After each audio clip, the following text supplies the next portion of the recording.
চাকরি পরীক্ষায় ফলাফল নিয়ে এখন বিস্ফোরক অভিযোগ তুলেছেন চাকরি প্রত্যাশী পরীক্ষার্থীরা।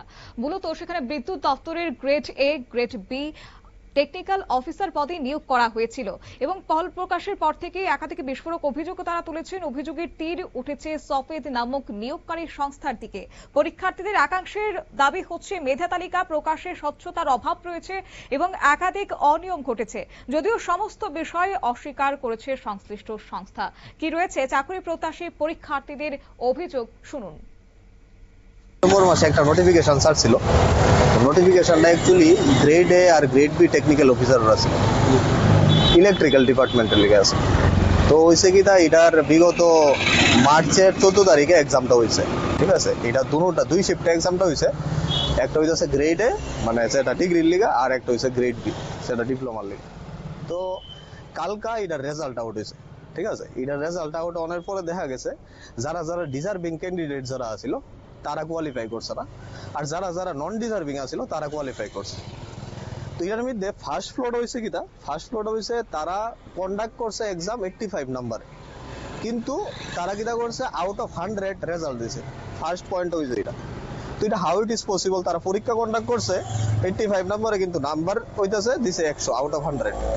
সেকেন্ড কোশ্চেনটা হয়েছে কিটা, যারা টপ র্যাঙ্কার আছিল ডিগ্রির এক্সামটাতে, যারা টপ র্যাঙ্কার আছিল তারার মধ্যে অনেকে আছে যারা ডিপ্লোমার এক্সামটা দিছে।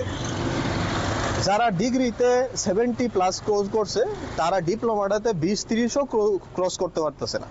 হাউ ইট ইজ পসিবল যে ডিগ্রির এক্সামটাতে 70 ক্রস করছে তারা ডিপ্লোমার এক্সামটাতে 30ও ক্রস করতে পারে না? ফার্স্ট কোশ্চেনটা হয়েছে। সেকেন্ড কোশ্চেনটা হয়েছে এটা। থার্ড কোশ্চেনটা হয়েছে এটা, এমনও ক্যান্ডিডেট আছে যারা সফেদে কাজ করে এই পরীক্ষাটা দিছে, সফেদে কাজ করে এই পরীক্ষাটা দিছে, তারা টপ র্যাঙ্কার আছে ডিগ্রির এক্সামটার মধ্যে, ঠিক আছে। সফেদের পরীক্ষা হয়েছে, সফেদের মধ্যে কাজ করে, তারাও পরীক্ষাটা দিছে, ঠিক আছে। তো তারা দেখা গেছে যে মোস্ট অফ দেম হইতেছে টপ র্যাঙ্কার। তো আমি ওখানে সবাইরে চ্যালেঞ্জ করতেছি, ঠিক আছে, সবাইরে চ্যালেঞ্জ করতেছি যারা টপ র্যাঙ্কার আছিল আমিও পরীক্ষা দিব, তারাও যাতে পরীক্ষা দেয়, ঠিক আছে। দেখা যাক কেডা কত নাম্বার পা। আর পরীক্ষার এক্সামিনেশনের যে কোশ্চেনটা হইব, কোশ্চেনটা একটা অটোনোমাস বডি যাতে করে, এটা আমরা হইতেছে অক্ষরের লিগা। আমি সবাইরে কইতাছি যারা এই জিনিসটা দেখতাছো বা যারা দেখবা মনে করো ফিউচারে, অ্যাটলিস্ট সবার ফিউচারের চিন্তা করে কইতাছি। আপনাদের বক্তব্য কি নাকি ঘোটালা? একদম পুরোই ঘোটালা, পুরো স্ক্যাম। দুটোটার মধ্যে স্ক্যাম হয়েছে। ডিগ্রিটা তো স্ক্যাম হয়েছে, ডিপ্লোমাটা তো স্ক্যাম হয়েছে। ডিগ্রিটা তো একদম ফুল প্রুফ আপনারা দেখাই দিতে পারবো যে কোন জায়গাতে স্ক্যাম হয়েছে। আপনারা শুনেন, অর্থাৎ গত সেপ্টেম্বর মাসে তার বিজ্ঞপ্তি জারি করা হয়েছিল এবং তারপরে মার্চ মাসের 14 তারিখ সেই পরীক্ষা গ্রহণ করা হয়। কিন্তু ফল প্রকাশের পর লক্ষ্য করা গেছে বহু যোগ্য প্রার্থী তালিকা থেকে বাদ পড়েছেন, তারা দাবি জানিয়েছেন।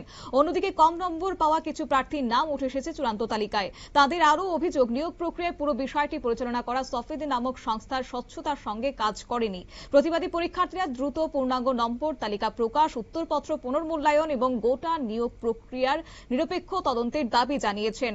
পাশাপাশি এই নিয়োগ প্রক্রিয়া স্বচ্ছতা নিয়ে প্রশ্ন তুলে আন্দোলনকারীরা হুঁশিয়ারি দিয়েছেন চাকরি প্রার্থীদের একাংশের পক্ষ থেকে, যার ফলে বিদ্যুৎ দপ্তরে এই নিয়োগ বিতর্ক আগামী দিনে আরো বড় আকার নিতে পারে বলে কিন্তু অনেকে আশঙ্কা প্রকাশ করছেন। নিয়ে নিচ্ছি ছোট্ট একটি বিজ্ঞাপন বিরতির, সঙ্গে থাকুন।